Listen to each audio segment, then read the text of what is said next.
do it. Ready, 1, 2, and 3. Now, when you upload, hashtag LPH is hiring, and be sure to fill out a job application because it's a chance to do a meet and greet with the cast on Sunday.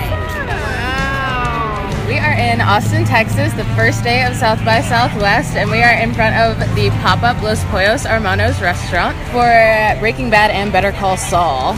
And I don't know what we can expect. Maybe we'll see a little Crystal. How you doing? Los Pollos Hermanos. We only have fries, right? Only have fries. I was driving by going home to work yesterday, and I saw that it was like half built, and I was like, oh my god! I'm so excited I left work today to come during my lunch break because I saw my mom was here earlier. So yeah, I'm really excited to see it.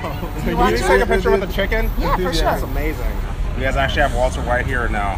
No? Okay. Brian Cranston? That would have been crazy. Unless he's in the chicken suit.